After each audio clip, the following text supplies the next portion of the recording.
recording. All right. So what they did, Isaacson and Barron's, they came and said, look, it's not just enough that an employee performs well in a job. It's just as important for an employee to enjoy the work that is done, to find value in it. So at the end of the day, they know that they have done a good job and that their talents and their strengths were maximized. All right? Very new evolution. And this takes us into a concept of organizational culture. And we're going to be talking about culture as we segue into our term project.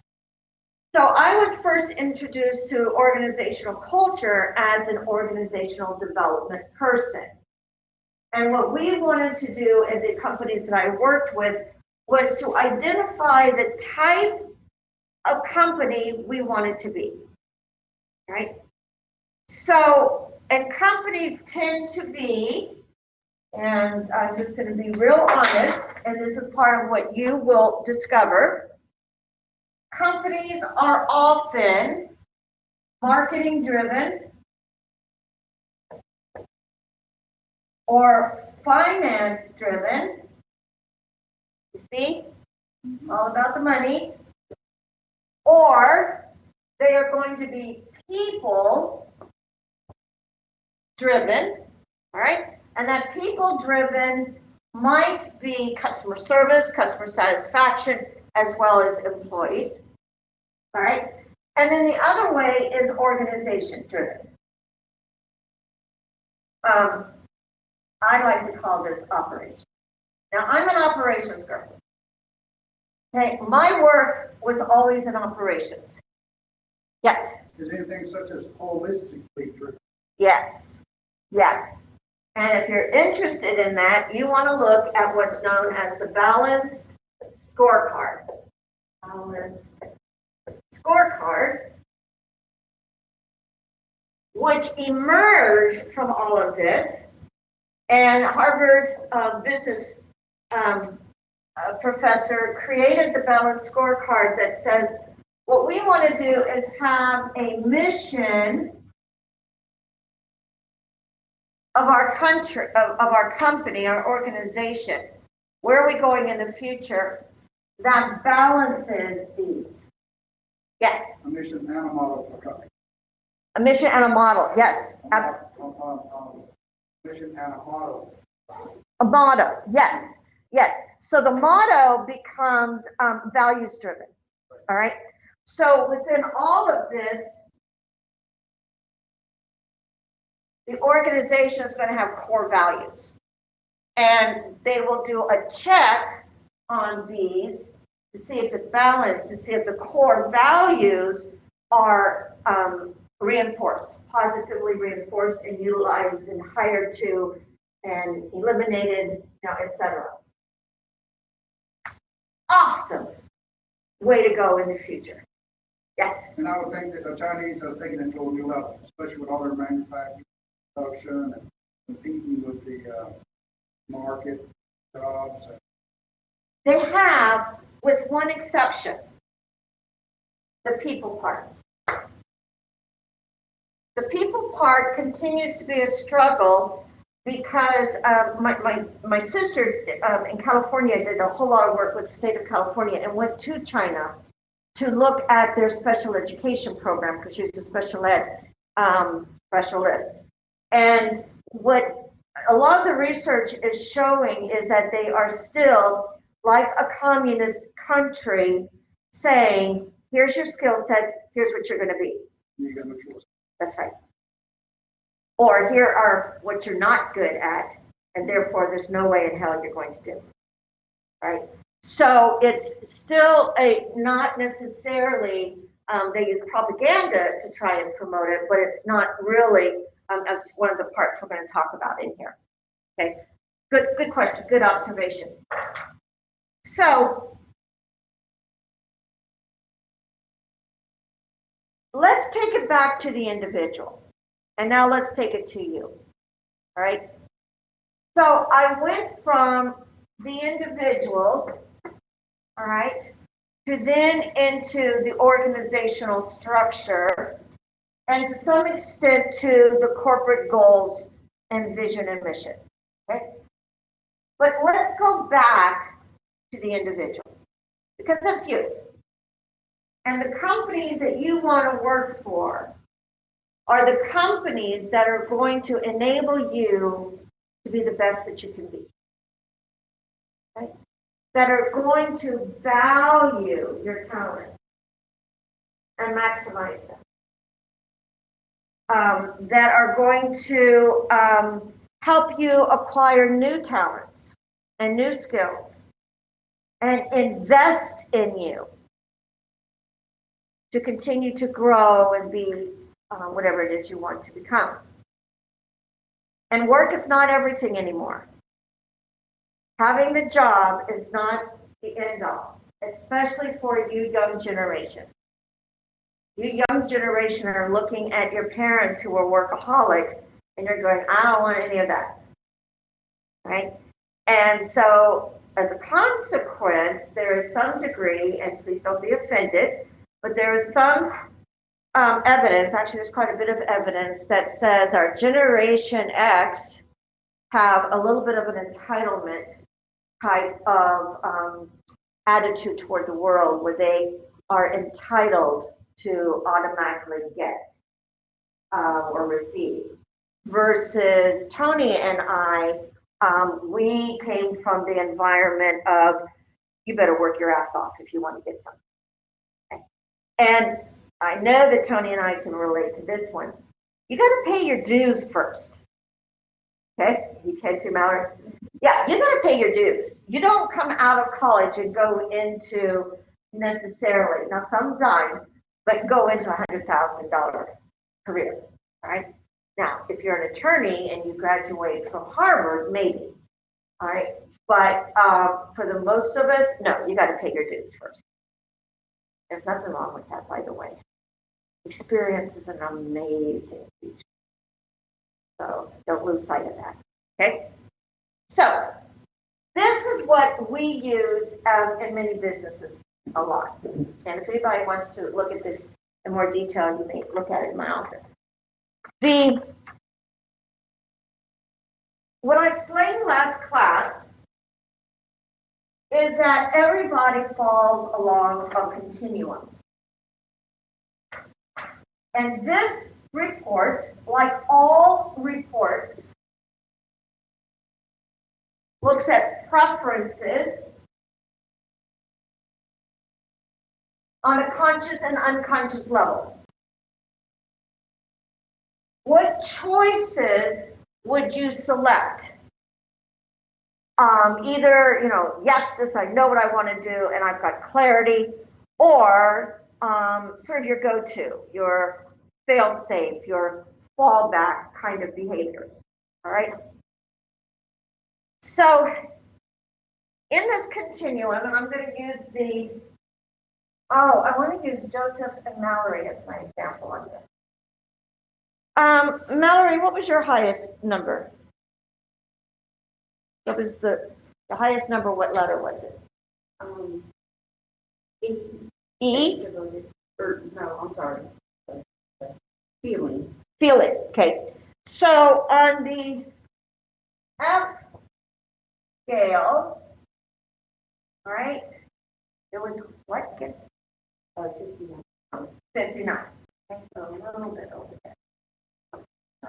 Joseph, did you have an F? Correct. All right. So on your third letter, what letter do you have? A T. All right. And what was your number? 47. Okay.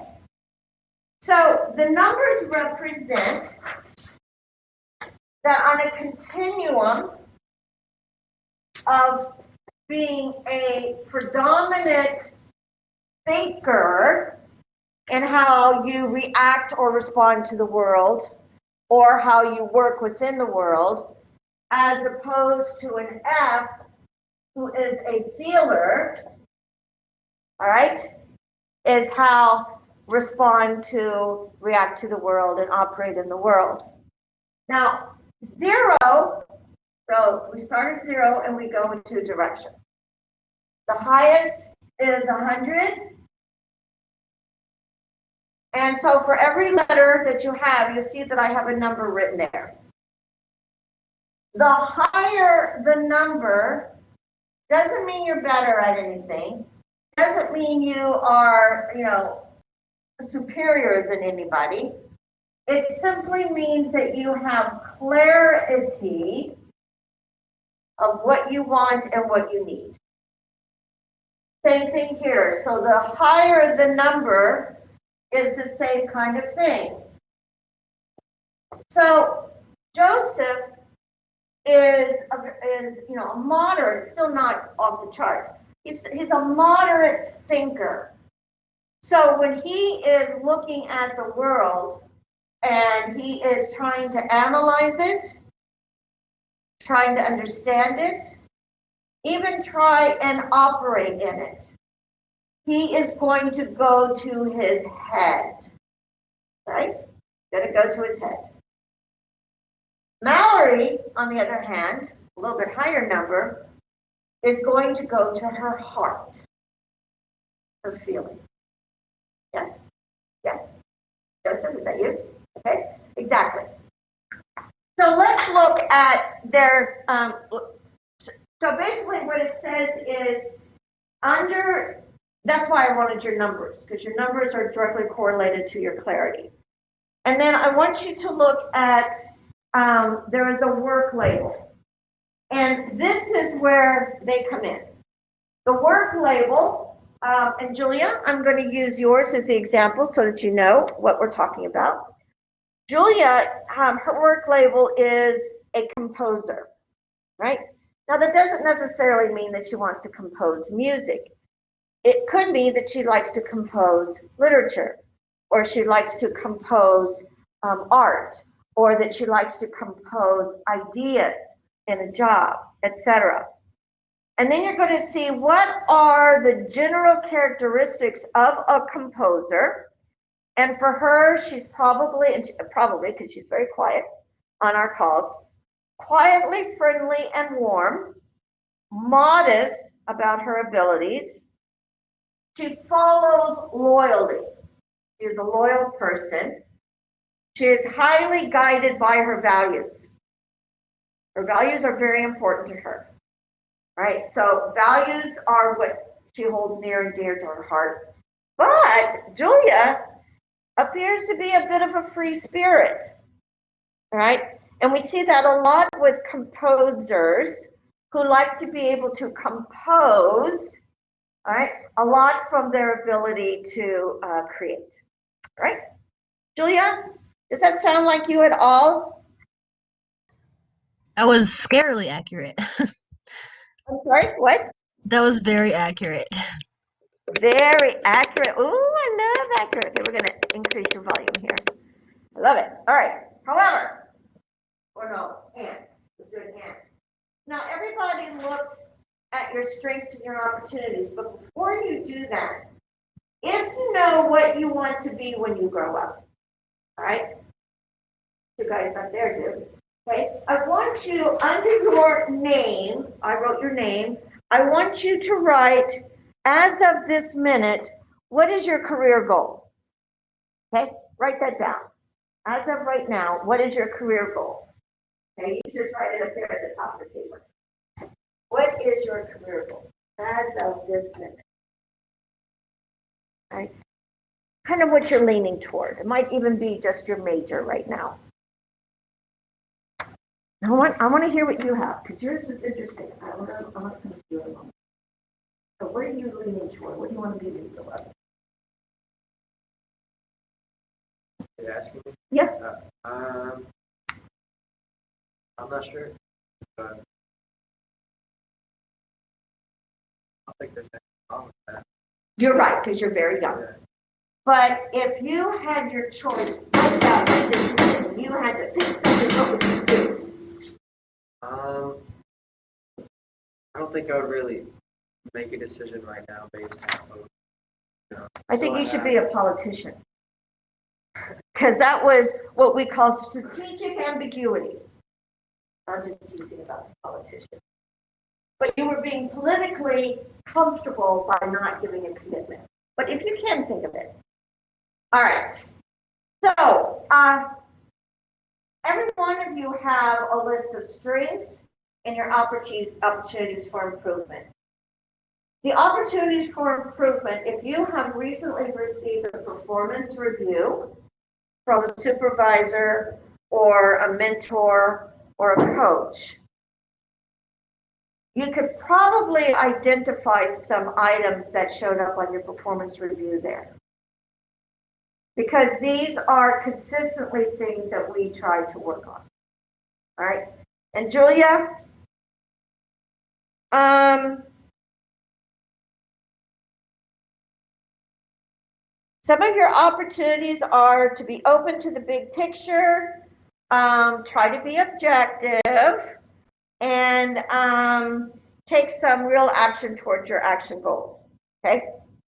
Now, look at your strengths. And everybody put a big star next to your strengths. Put a star next to those strengths. Because I want you to feel really, really, really good about those. Those are those items in the Johari window that you may discount when people say these things about you, or they may be things that you don't even know are your strengths. All right? These may be low strengths right now, but they have definitely the potential of becoming high strengths for you. Okay, and for Julia, her strengths are that she's sensitive, she's adaptable, she's a perfectionist, which often goes with composers, but she's also flexible. So those are some of the examples. All right, any questions so far? That's what you're good at. Here's your opportunities. Is it, Mallory? Does this feel like this is a mirror? Oh, yeah, absolutely. Absolutely. Okay. All right. How about you, my friend Matthew? Yes. Are those strengths? Do those appear to be yours? They seem kind of just broad, as it could really fit. Anybody? Yeah, So you're thinking it's like a horoscope. I guess, yeah. Sorry.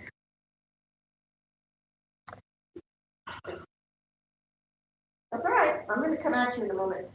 All right. How about you, Tony? Yeah, I agree. I think it's very accurate. Consider also practical, I was all about that. Yeah. But organizations on this one. Like, let's look at everybody's idea. I don't want. Yep. Good. You know, with the big picture, yeah, let's focus on the big picture. What we gotta get done here. Yeah. Good. Not someone to send you down the wrong road. Good. Good. And listen to those around you. You know, I would, everybody. Excellent. So that it does, especially with somebody who's got some years of experience, it does feel like it's accurate. Yeah, and then, like you've been in the field 6 weeks, before I first you did, I got time off, I made time for my girlfriend, she wasn't available, fishing. Okay, there you go. I had to get away from it. I've been in You're the field. introvert. Yeah. Absolutely. Yeah, to shut down. Joseph, how about you? Does that look like your strengths? This is a pretty accurate description of you? All right, good. So Matthew's the only one I got to work on. All right, Matthew. I'm going to now pick yours. All right. Because Matthew has a very, very high E score. Actually, he has, out of all of our students in both sections, has consistently high numbers, which means, even though he acts like he doesn't have clarity, he does have some clarity of what he wants and what he needs. Yes? Yeah. Do you know what you don't like? Yeah. Okay. Do you know what you really, really do like? Yeah. All right, so you have some clarity there. All right. In his work label, which kind of ties in to the way he was behaving, because his work label is a mentor.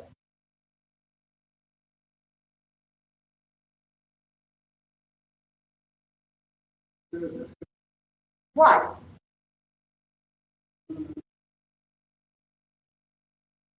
So, I mean, it's good to have that. Look up some of the guidance. The earlier you follow it, Okay. But what about him being a mentor? yeah, at this early age, that's great. Okay. If you can be a mentor, All right. Excellent. and a lot of companies, a lot of organizations are looking for that. That's right.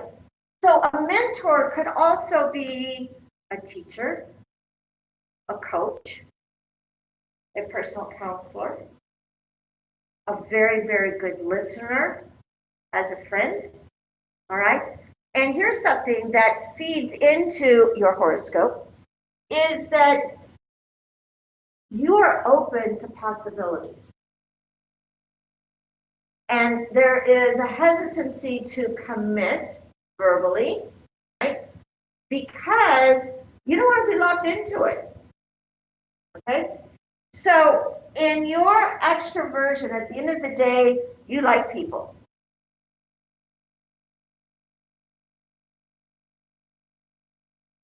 You asked me to, I like. Do you like talking to people? Yeah, Do you like Yes, that's interacting right. with people? I scored higher on the thing, yeah. All right.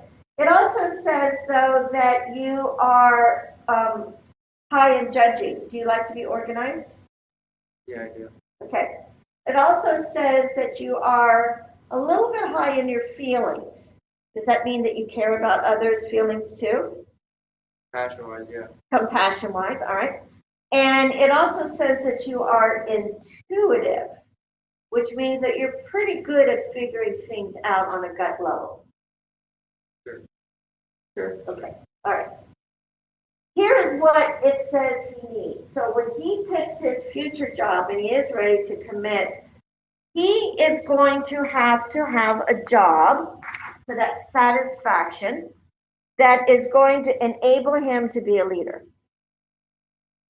Do you see yourself as a leader? Yes, I do. Okay. Are you an athlete? No, I'm not. Okay. Have you been in clubs? Yes. Okay. What's a club you've been in? Film club. Which one? I was at Pinecrest. Yeah. I created a film club where You created, hear it, a film club. Okay, that's leadership. All right. And you probably hate COVID because you prefer talking to people face to face. sure, I hate code for other reasons. Okay, all right, all right. Do you like people to go along with your ideas? I believe people should go along with it. But do you think people should go along with your ideas? I believe they believe it. They have a disposition to believe things. And I don't feel like you should believe something someone else is saying. You have to believe something that based on, you know. Doesn't that sound like a mentor? Didn't that sound exactly like what a mentor would say? Exactly. Accurate reflection. Oh! Yeah, he's really resisting. All right. This is what people. This is how you frustrate others. Oh, excuse me. You are frustrated by these kinds of people. Impersonal logic. You don't want me to talk about things logically in an impersonal way, which is why you keep coming back to the individual. How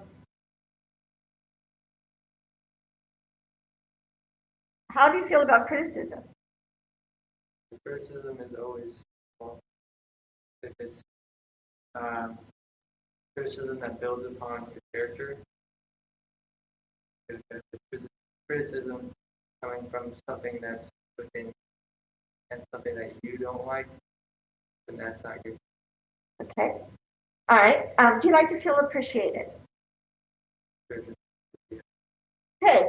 All right. No, some people don't give a shit. All right. So the fact that you want to be appreciated is an important thing. If I'm your supervisor, I got to make sure that I give you authentic, genuine appreciation and praise. No bullshit, the real stuff, right? Because you can see through the bullshit.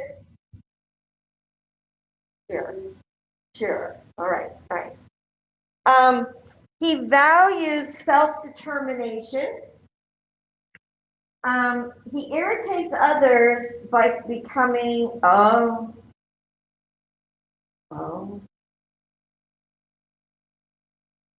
he could irritate others by being too moralistic or unrealistic.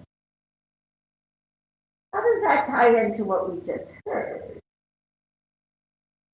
Okay? You were very much taking the high moral road. You were very, and that's a compliment, okay? You were very much taking the high moral road for everybody to have their own choice and their own impressions and their own feelings, right? And not to be pigeoned or required to do something, etc. That could bother some people, saying, make a decision. Even if it's a bad decision. Take that phrase. All right. So when you do this, I'm going to give this to you and you can take a look at it. So Julia, that's all we're going to do. Oh, no, that's not. I lied. All right, so now what I want to do, I've talked a little bit of how this plays into culture. And I will be happy to schedule appointments with anybody who wants to speak one-to-one about what do you do with this kind of information. If you are using it to help improve yourself, it's phenomenal. It's good stuff. And it can be very, very helpful. Yeah. Coaches use this, some coaches, a lot of people use these kinds of. All right, any questions? Did you guys pick your famous people? Yes. Would you think even like iron on it hard as it becomes? Oh, yeah. Yeah, yeah. It's all about business. It's all about getting the right folks in the right. That's right. In fact, there's a wonderful book called Get the Right People on the Bus. That's right. So you got to get the people on the right people on the bus, and then you got to get the bus going in the right direction. And we see that in sports. We see that in all organizations, all colleges. Yep. Harvard, all the way down to England. Back to the game. Yeah, and recognize that one bad apple or one person who doesn't fit with the same or embrace the same values, right, etc., can pull the team down. Just like what we talked about with our illustration on the chair. All right, very good. So let's talk a little bit about culture. And this is going to conclude our session today. I'm going to next Monday talk extensively about your project. You need to watch that video. It's going to be a long one, and it's going to be all about your term project.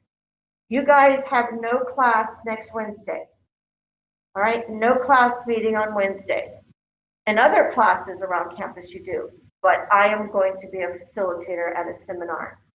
So I will not be here. All right, you will have an assignment, so make sure you look online for the assignment.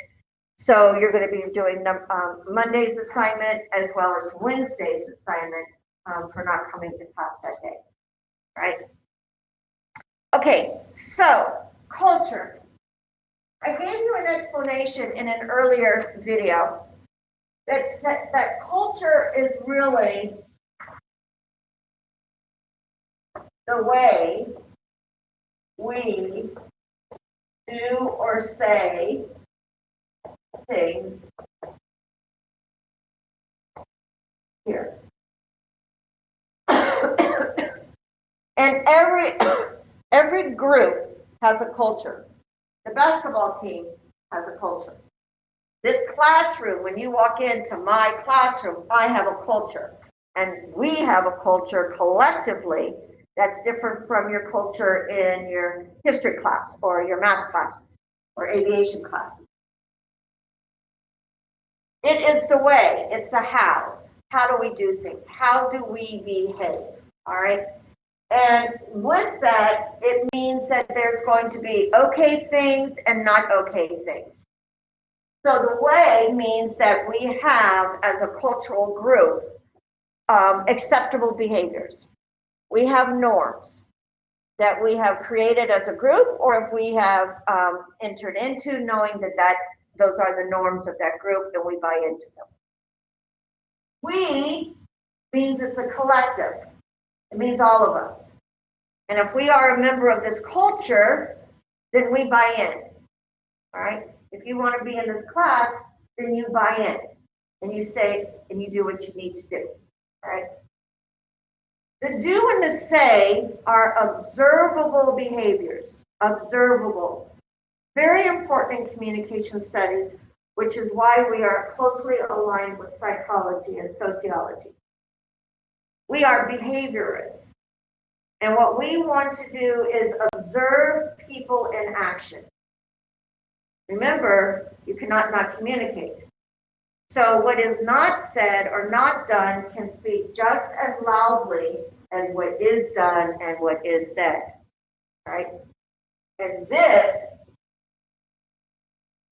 is how we're able to really do an analysis of what's positive, what's motivational, etc.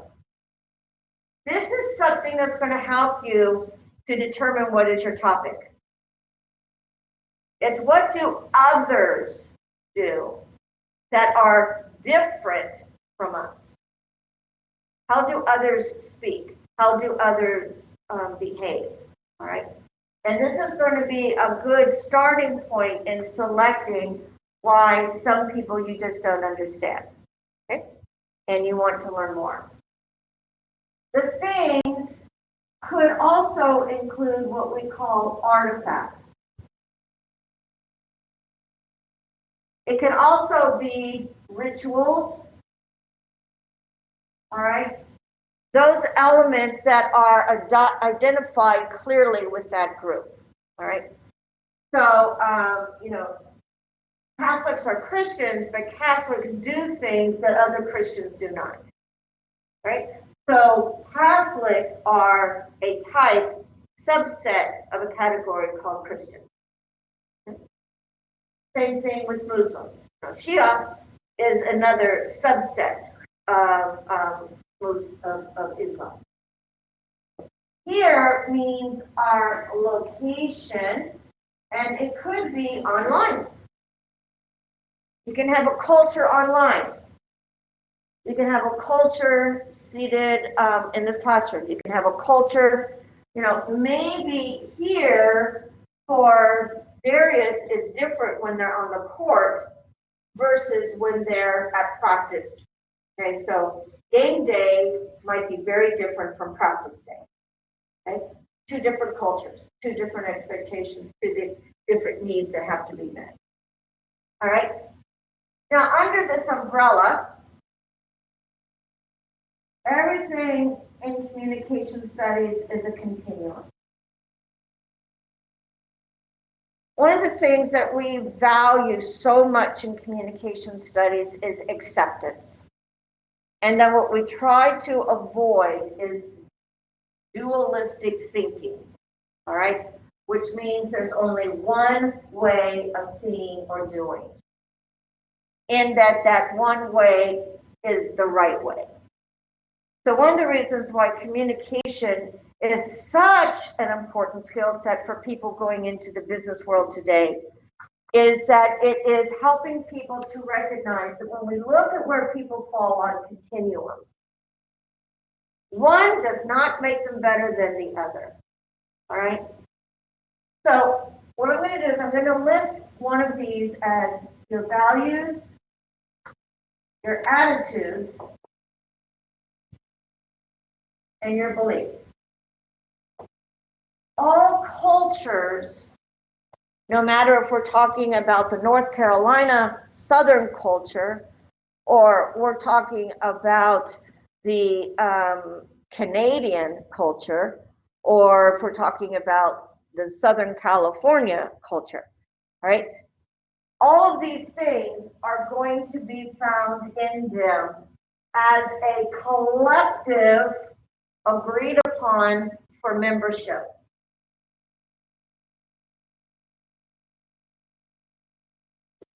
All right. And what we want to do is to identify our differences and our similarities. Okay? Differences and similarities. Yes, there's going to be differences. That's how the world turns. That's awesome. That makes it interesting. That makes everything, a little bit more colorful, etc.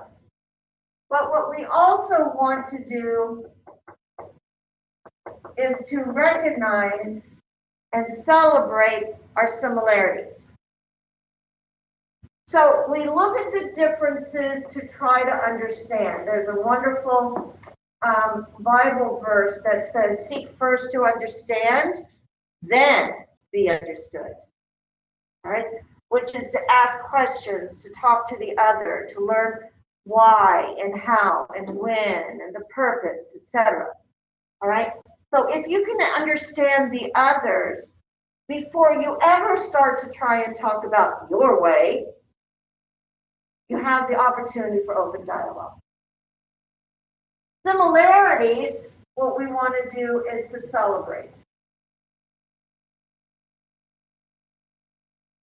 We are all human beings. We all have red blood inside of us. We all have tears. We all love. We all have fears. Right? So let's recognize that what makes us human is pretty darn special. So even though somebody may dress differently or speak differently or pray differently or eat differently or whatever it is, that you can still look at their similarities. Now, I spent 2 weeks in Singapore, and when I went there, I said, I was doing some training there, and I said, you know what, I am going to live the experience. I'm going to try the food, I'm going to do everything so that I could live that experience. I learned how to use chopsticks before I went. I just, found out that they speak English better than we do because they speak the King's English, High English from Britain. But so I didn't have any communication issues. But when it came to eating monkey brains, for real, monkey brains. Brains. And it's still alive. In the middle of the table.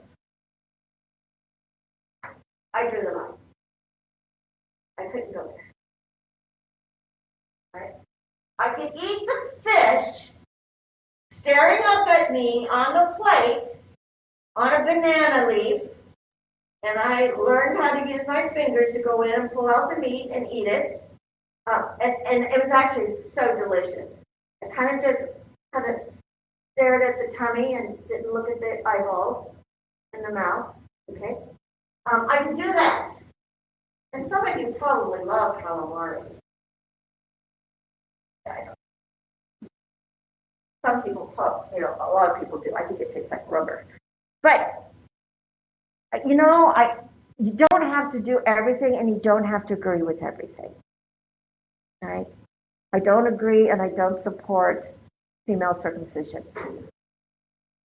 And I still would prefer to educate people about that than to say, oh yeah, that's okay. That, relativity. It's relative. If they do it, it's fine. Okay. No. Some things are just not right. All right? So when we look at the continuum, we want to look at what is the human part of us, our humanity, to say what is good for people. But we have to be careful that we don't become ethnos. All right. So I'm going to stop here. Bye, Julia. And